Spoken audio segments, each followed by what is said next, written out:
নমস্কার বন্ধুরা, আশা করি আপনারা সবাই ভালো আছেন, সুস্থ আছেন। আজকে আমি ফুলের বাগান দেখাচ্ছি। আমরা যে বাড়িতে থাকি সেই বাড়ির ভাবি কি সুন্দর প্লান্টেশন করেছে। ভাবি ভাইয়া মিলে সব ফুল নিয়ে এসছে। মালি দাদা আছেন, উনি প্লান্টেশনটা করেছেন। অপূর্ব লাগছে বলো। জারবেরাগুলো, পিটুনিয়া দেখালাম, গ্যান্দা, কি সুন্দর না, ঘর ভর্তি। আর এটা কী ফুল আমি ঠিক জানি না, আপনারা যারা জানেন আমাকে কমেন্টে বলবেন তো। অপূর্ব বলুন ফুলগুলো। আপনারা সবাই ভালো আছেন, সুস্থ আছেন। আমার নতুন ব্লগে আপনাদের সবাইকে স্বাগত। এদিকে আবার নতুন রকমের ফুল, ওই মোরগ ফুলের মতনই, কিন্তু ওইদিকে আবার নানান রকমের গোলাপ আছে। আর এখানটা বেশ সুন্দর কার্পেট গ্রাফ দিয়ে বেশ সুন্দর করে ফটো তোলা যাবে। দেখুন আমার শ্যাডোটাও দেখা যাচ্ছে। আর এই দিকে হচ্ছে প্রিয়াংশু আছে। প্রিয়াংশু সবাইকে গুড মর্নিং, নমো নমো বলো। হ্যাঁ, এখানে খেলছে। এদিকেও পিটুনিয়া আছে, এদিকেও গ্যান্দা আছে। দেখুন সুন্দর গ্যান্দা আছে, এনকা গ্যান্দা এগুলো। আই থিঙ্ক হ্যাঁ ওটাই বলে, এনকা গ্যান্দাই বলে এগুলো। ওদিকে কিছু বাটারফ্লাই গাছ আছে, এগুলো বলে বাটারফ্লাই। টবের সাইডে সাইডে যেও না প্রিয়াংশু, সরো। কি সুন্দর, কি সুন্দর লাগে না ফুল। আমার শাশুড়ি মা একটা কথা বলে, ফুল এবং বাচ্চা যে ভালোবাসে না সে ভালোবাসার কিছু বোঝে, তাই বলে। সত্যি বাচ্চা মন, শিশু মন আলাদাই হয়, আর ফুল আলাদাই হয়। কি সুন্দর না, অপূর্ব শাড়ি দিয়ে যাচ্ছে। ঠিক আছে চলুন এবারে যাই ওপরে গিয়ে প্রিয়াংশুর খাবার রেডি করি। খাবার খাওয়াবো প্রিয়াংশুকে, তারপরে আপনাদের সামনে তো আসবোই, দেখবেনই আপনারা। চলুন এবারে ডাইরেক্ট টু কিচেন। প্রিয়াংশু আর আমার দুজনেরই একটুখানি ম্যাগি বানালাম। জানি এটা হেলদি নয়, তো আজকে আর ইচ্ছা করছে না, তাই এটাই বানালাম। খেয়ে নিয়ে কিচেনে এসে গেলাম। অড়হর ডাল অল্প ভিজিয়ে রেখেছিলাম, ধুয়ে নিয়ে, আর মুগ ডাল নিলাম।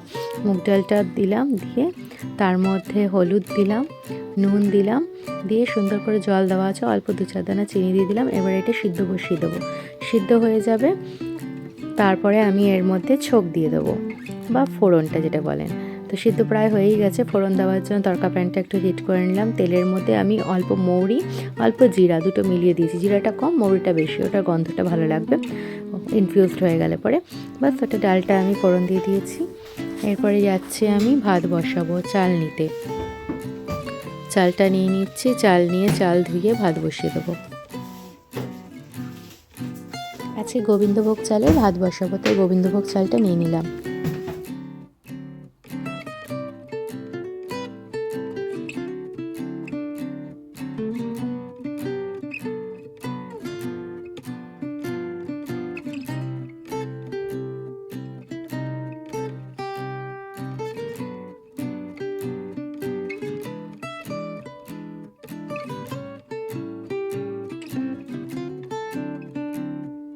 চাল নিয়ে চাল ধুয়ে সুন্দর করে ভাতটা বসিয়ে দিলাম। এইবারে আমি চালের জায়গাগুলো রেখে দিয়ে আসবো। আবার জায়গা জিনিস জায়গায় রেখে দিয়ে গুছিয়ে রাখলে পরে না ঘর পরিষ্কার থাকে।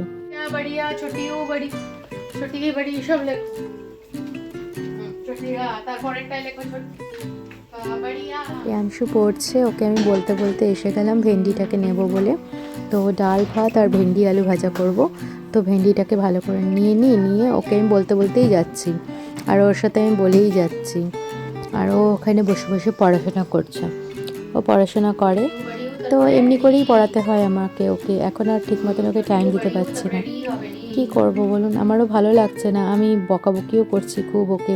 কখনো খুব বেশি রেগে গেলে পরে ফ্রাস্ট্রেটেড হয়ে কখনো আমি একবার একটুখানি এক ঘা ওকে মেরেও দিচ্ছি। এটা ঠিক নয়, বাচ্চাকে মারা উচিতই না। তো ওটা খুব জোরে কখনো মারি না, আস্তে করে। কিন্তু কি বলুন তো, ওটা করা উচিত না, আমি নিজেও জানি। হয়ে যাচ্ছে, মাথায় এত টেনশন না, আমি আর পারছি না। মাকে নিয়ে এত টেনশন, সংসারের প্রত্যেকটা কাজ নিজে করতে হয়।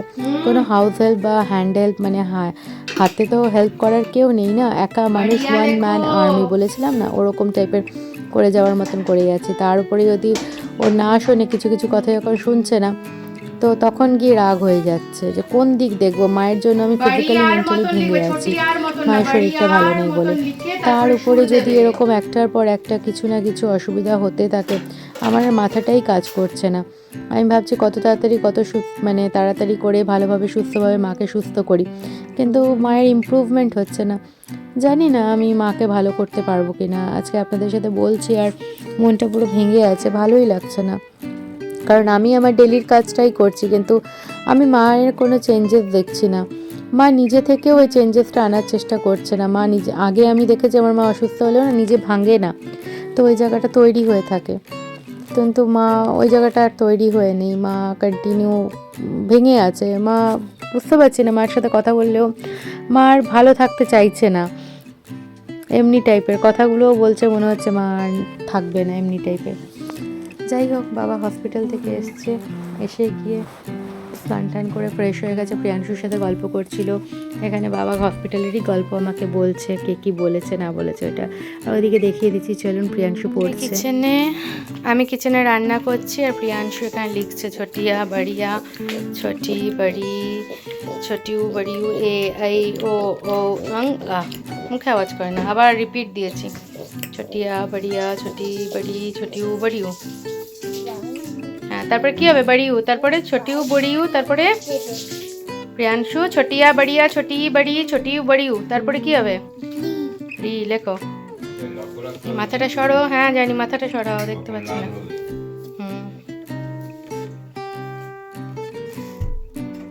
ছোট করে না,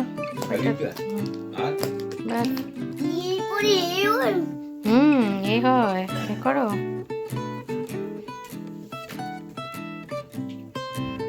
এরপরে আই, আই।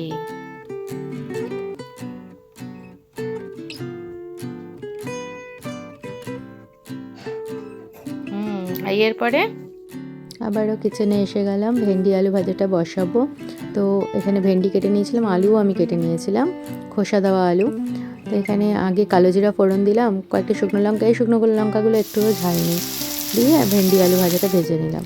বাবা চলে যাচ্ছে, বাবা খেয়ে দিয়ে নিয়েছে, ফ্রেশ হয়ে গেছে, মায়ের খাবার টাবার নিয়ে যাচ্ছে হসপিটাল। বাবা হসপিটাল চলে গেল। আমি দেখলাম যে আমি সব কাজ তো কমপ্লিট হয়ে গেছে, আমি বাসনগুলো ভালো করে ধুয়ে নিয়ে তারপরে ফ্রেশন আপ হয়ে এসে প্রিয়াংশু আর আমি খেতে বসে যাব। তো প্রিয়াংশুকে আমি ফ্রেশন আপ করিয়ে দিয়েছি, তো তার মধ্যেই আমি এবারে অন্য বাসন টাসনগুলো সুন্দর করে গুছিয়ে টুচিয়ে নিচ্ছি, রান্নার জায়গা পরিষ্কার করে নেব, করে নিয়ে তারপরে আমরা একটুখানি নিজেদের মধ্যে টাইমটা স্পেন্ড করতে পারবো। মানে এই খাওয়ার সময় একটু গল্প করতে পারি ওর সাথে, ওকে ঘুম পাড়ানোর সময় ওর সাথে গল্প করতে পারি। এছাড়া আর আজকে সারাদিনে আজকাল আমি আর প্রিয়াংশুকে টাইম দিতে পারছি না। প্রিয়াংশু একটু অন্য টাইপের হয়ে যাচ্ছে, মানে একটু খিটখিট হয়ে যাচ্ছে, ঘ্যান হয়ে যাচ্ছে। ওর মাকে চাইছে ওর মা পাশে বসে পড়া, কিন্তু আমি সেই মানে কি বলবো, দুর্ভাগ্যবশত সেই ভালো মাটা হতে পারছি না, ওর কাছে বসে আর পড়াতে পারছি না। আমি সত্যিই খুব কষ্ট পাচ্ছি এই জায়গাটা, কারণ প্রিয়াংশু ভীষণ একা হয়ে গেছে, একাই খেলছে, একাই থাকছে, আমি ওকে টাইমই দিতে পারছি না। সারাদিনের এত কাজ থাকছে, আমি কি করে টাইম দেব? আর ঘরে কেউ একজন অসুস্থ হলে না, তার পিছনেই পুরো থাকতে হয় সব কিছু করে। যে প্রিয়াংশু আর আমার দুজনের খাবার আমি একসাথে নিয়ে নিলাম, ডালের সাথে ভাত মেখে নিলাম, আর ভেন্ডি আলু ভাজা নিয়ে নিলাম। ও খেয়ে নেবে, আমিও খেয়ে নেবো, হয়ে যাবে। চলুন ওকে লাঞ্চ করিয়ে নিই, তারপরে একেবারে আপনাদের সাথে বিকালবেলায় এসে কথা হবে, বিকেল বা সন্ধ্যাবেলায়। শুভ সন্ধ্যা। তখন তো লাঞ্চ করে প্রিয়াংশু ঘুমিয়ে পড়েছিল, ওকে গল্প বলতে বলতে ঘুম পাড়িয়ে দিয়েছিলাম। সন্ধ্যাবেলায় বাবা এসেছে, বললো যে কি দিবি আজকে খাবারে?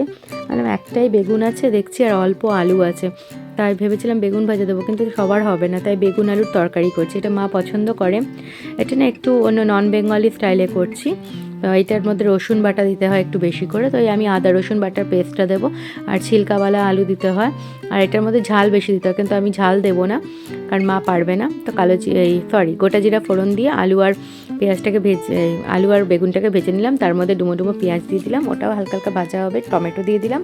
এর মধ্যে আমি মাঝখানটা একটু ফাঁকা করে, হলুদ এখন দিয়ে দিচ্ছি, মাঝখানটা একটুখানি ফাঁকা করবো, ওখানটা তেলটা থাকবে, ওর মধ্যে দিয়ে দেবো জিঞ্জার গার্লিক পেস্ট। আপনারা ফ্রেশ থাকলে দেখবেন ওটার মধ্যে দিয়ে দেবেন।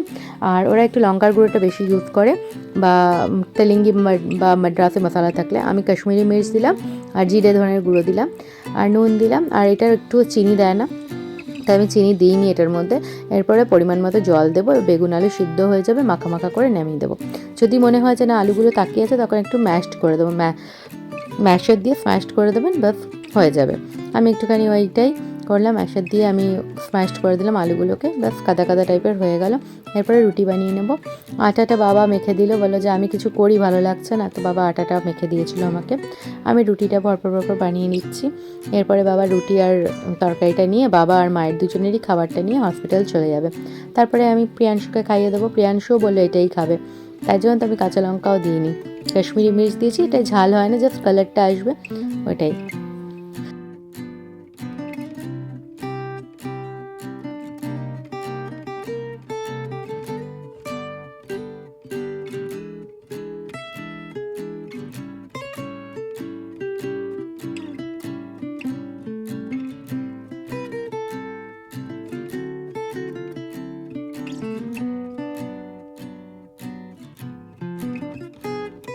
এখানে রুটি বানাচ্ছি আর বাবা এখানে ওষুধ নিতে এসেছিলো মায়ের, তা হসপিটাল থেকে এসে ফ্রেশ হয়ে প্রিয়াংশু দেখাচ্ছে দাদানকে। আগে প্রথমে ব্লগস দিয়ে খেললো, এখন দাদানকে পড়াচ্ছে প্রিয়াংশু। এই যে ওয়াটারমেলন করছে ডটে ডটে ডটে ডটে করে। বাবাকে খাবারটা দিয়ে দিই, বাবা মায়ের কাছে নিয়ে যাবে। এখন ছাড়তে যাচ্ছি, এই যে বাবা সব রেডি করে দিয়েছে। হ্যাঁ হ্যাঁ মিষ্টি দিয়ে দিয়েছে, মা একটু সন্দেশটা খেতে ভালো, তাই সন্দেশ দিয়েছি। এই যে বাবাকে ছাড়তে যাচ্ছি আমরা, ছেড়ে আসি, তারপরে বাদ বাকি কাজগুলো করবো। ওই ওই ওই ওই